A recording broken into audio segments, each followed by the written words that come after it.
saya menjelaskan tentang akidah agama saya di tengah komunitas umat Islam di dalam rumah ibadah saya, bahwa kemudian ada orang yang tersinggung dengan penjelasan saya, apakah saya mesti meminta maaf? Tersinggung, apakah perlu saya minta maaf? Nah, udah terjawab. Nah, lalu kemudian beberapa hal juga yang perlu diketahui. Yang kedua, itu adalah ibadah intern yang tidak berlaku untuk umum. Tetapi karena jemaat kita ada dua, ada jemaat gereja, ada jemaat online, jadi otomatis ada di YouTube kami. Tetapi itu jelas ada tulisan ibadah minggu. Jadi karena itu sama sekali tidak dimaksudkan untuk umum. Shalom saudara-saudara, berjumpa lagi dengan saya Patrice Smith di channel saya. Saudara-saudara, baru-baru ini viral terkait Pendeta Gilbert Lumondong yang dilaporkan. Dan kita semua tahu bahwa hal itu dikarenakan dia membandingkan antara perpuluhan dengan zakat yang sebenarnya itu bukan juga ajaran perpuluhan ya, yang sebenarnya.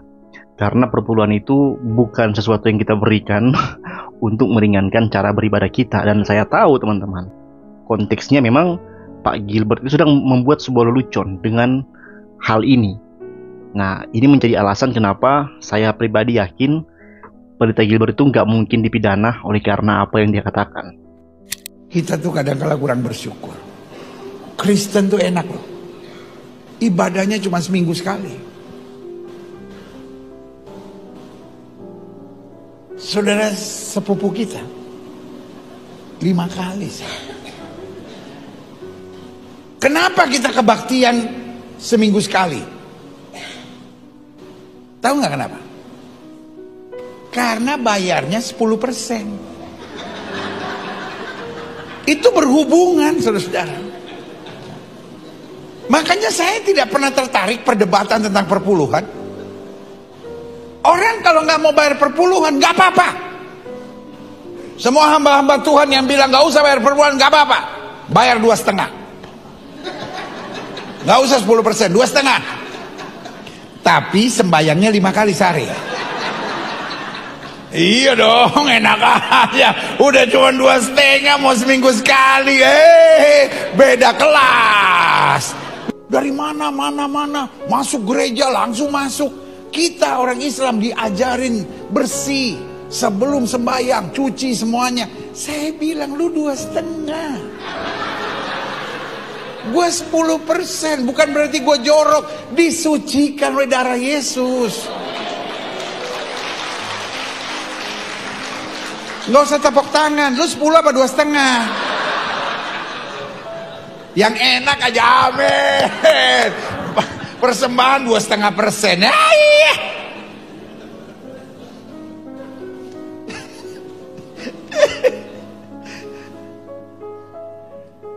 Pak Guntur mana? Guntur. Yang section ini mulai minggu depan jangan taruh kursi. Yang 2,5 duduk di situ. Pasti bayar perpuluhan dia. Puas banget dia seminggu sekali. Gak usah cuci-cuci, ya kan? Gak usah bergerak-bergerak. Loh, kita kan bayar 10%. Makanya kita kebaktian tenang aja. Ya kan? Paling berdiri nyanyi tempat santai, ya kan? Tapi kok 2,5, setengah mati.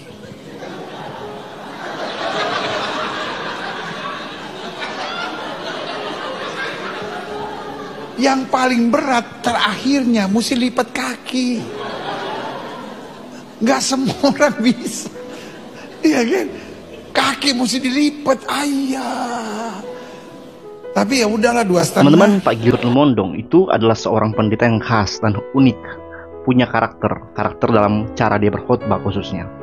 Dia terkenal di seluruh Indonesia ini itu karena dia punya ciri khotbah yang sangat berbeda dan sangat lain. Banyaknya humor dalam khotbahnya. Cara dia itu penuh dengan sense of humor.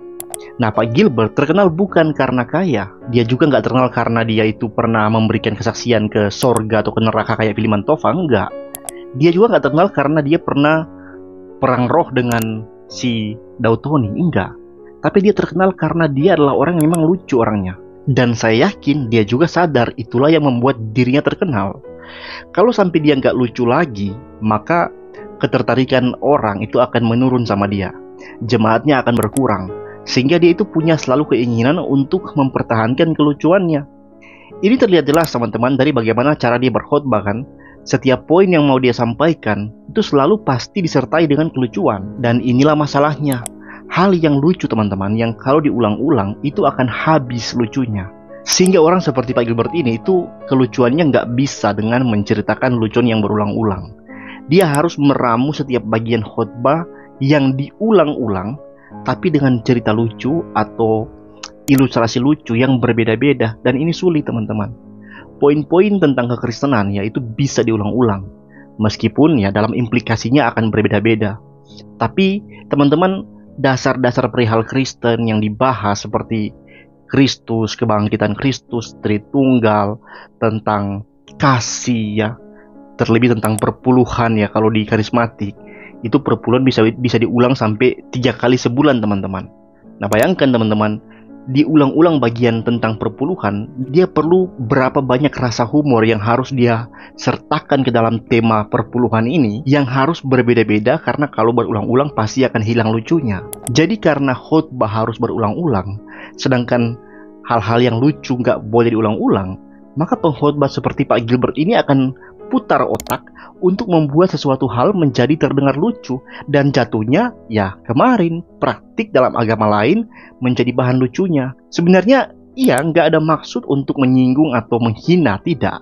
Itu internal dia, dan dalam kejadian itu hanyalah bahan humor untuk ya dia mempertahankan gaya dia berkhotbah. Tapi selain dia memang perlu untuk mengentertain jemaatnya, itu juga akan signifikan dalam pembagian-pembagian video-video pendek yang mencuplik bagian-bagian khotbahnya. Kalau ada yang lucu-lucu itu bisa dipotong dan orang bisa bagikan. Nah, saya kira ini pola yang biasa sebenarnya terjadi dalam pelayanan Pak Gilbert sebenarnya. Dan saya kira banyak tokoh-tokoh muslim besar itu harusnya sudah mengenal siapa Pak Gilbert ini dan bagaimana dia. Jadi gak mungkin dia itu pasti akan bisa ditahan. Karena begini teman-teman ya, kenapa saya nggak yakin Pak Gilbert ini akan bisa disangsikan oleh karena apa yang dia katakan. Karena sampai di penyidikan nanti, itu dia mudah saja berkata bahwa itu video yang dipotong dan di framing. Saya nggak sedang menghina, karena sebelumnya dalam video itu saya menyebut juga saudara sepupu kepada umat muslim. Jadi nggak ada niat saya, ya ini kata Pak Gilbert ya, nggak ada niat saya itu mau menghina atau melukai hati umat muslim. Saya hanya berniat untuk mengentertain pendengar pada bagian itu. Nah, ketika penyidik mendengar itu, ya penyidik akan menulis itu kan menjadi berita acara penyidikan. Nah, nanti informasi itu akan dibawa ke kejaksaan. Nah, sampai di kejaksaan, jaksa akan menilai isi dari berita penyidikan itu. Dan karena itu, saya nggak yakin bahwa kalau ini akan sampai ke ruang pengadilan. Tapi kita doakan juga supaya memang ini nggak akan sampai ke ruang pengadilan. Kita doakan supaya kepolisian maupun kejaksaan itu memiliki rasa keadilan dan kebijaksanaan. Karena mengingat dulu, ya itu pernah Ustadz Abdul Somad mengatakan di dalam pertemuan internal mereka bahwa di dalam salib ada jin kafir. Menjawab pertanyaan seorang ibu-ibu di sana. Nah, Ustadz Abdul Somad nggak sampai ke meja pengadilan. Beliau hanya cukup mengklarifikasi bahwa itu adalah potongan video yang disebarkan, dan akhirnya nggak jadi Pak Ustadz ini dibawa ke ruang pengadilan. Saya menjelaskan tentang akidah agama saya di tengah komunitas umat Islam di dalam rumah ibadah saya. Bahwa kemudian ada orang yang tersinggung dengan penjelasan saya, apakah saya mesti meminta maaf? Mana kawan yang bertanya itu? Contoh, dalam Islam dikatakan laqad kafara alladzina qalu innallaha thalithu salasah. Sesungguhnya maaf. Memang bunyi ayatnya begitu. Laqad kafara, sesungguhnya kafirlah orang yang mengatakan Allah itu 3 dalam 1, 1 dalam 3. Saya jelaskan itu di tengah umat Islam. Otomatis orang luar yang mendengar itu tersinggung apa tidak? Tersinggung. Apakah perlu saya minta maaf? Nah, udah terjawab. Nah, lalu kemudian beberapa hal juga yang perlu diketahui. Yang kedua itu adalah ibadah intern yang tidak berlaku untuk umum. Tetapi karena jemaat kita ada dua, ada jemaat gereja, ada jemaat online, jadi otomatis ada di YouTube kami. Tetapi itu jelas ada tulisan ibadah minggu. Jadi karena itu sama sekali tidak dimaksudkan untuk umum. Nah, semoga ini juga terjadi kepada Pak Gilbert dalam case-nya ini. Sehingga nggak ada hati orang Kristen, khususnya jemaatnya Pak Gilbert, termasuk keluarga Pak Gilbert sendiri, yang hati nuraninya itu dibuat tertindas oleh rasa ketidakadilan lagi dan lagi di bangsa ini. Tapi ini masukan juga untuk kita sebagai pengkhotbah, bahwa khotbah itu bukan entertain. Khotbah itu bukan tempat di mana kita harus menghibur dan membuat jemaat tertawa. Gak ada cerita untuk jemaat pulang harus dengan rasa lucu di hati mereka oleh karena mendengar khotbah kita. Memang dengan cara seperti itu, seorang pengkhotbah akan lebih mudah disukai. Tapi apakah tujuan kita menjadi pendeta atau pengkhotbah itu untuk disukai jemaat karena lucu-lucunya kita? Saya rasa enggak, teman-teman. Kita harus lebih mengejar disukai Allah dibanding manusia. Saya enggak mengatakan bahwa kita harus dibenci oleh manusia, enggak. Tapi akan sangat mudah kita mengkhianati hati Allah ketika hati kita condong untuk ingin menyenangkan hati manusia. Dan seringkali orang yang mencoba untuk berkenan kepada Allah akan sering dan kebanyakan gak disukai oleh manusia. Dalam hal ini manusia yang juga gak mengenal Allah, yang banyak di dunia ini. Jadi kalau mau berkhotbah teman-teman, silakan ada humor. Tapi jangan sampai humor itu mendominasi setiap poin atau paragraf dalam khotbah kita. Masukan ini gak mungkin untuk Pak Gilbert. Karena nggak mungkin beliau dengan cara seperti itu akan berubah. Karakter dia udah begitu. Karena dia sudah terkenal seperti itu. Karakternya seperti itu. Dan kalau dia lepas dari karakter itu, berhenti seperti itu, berarti dia kehilangan pengikut. Jadi masukannya untuk Pak Gilbert lebih kepada dalam membawa humor itu bagi jemaat, usahakanlah untuk sangat menjaga narasi. Karena di dunia ini, di zaman ini, sudah lebih buruk daripada zaman surat menyurat. Karena kalau surat menyurat teman-teman itu nggak bisa diedit, tapi video bisa diedit, bisa dipotong-potong, dihilangkan bagian-bagian yang lain untuk menekankan bagian-bagian tertentu. Ya, jadi orang bisa punya kesan yang lain. Kiranya video ini teman-teman bisa memberikan satu pandangan untuk kita dalam kita melihat case-nya ini, dan kita berdoa bersama agar supaya Pak Gilbert ini itu bisa selesai dari persoalan seperti ini. Tuhan memberkati.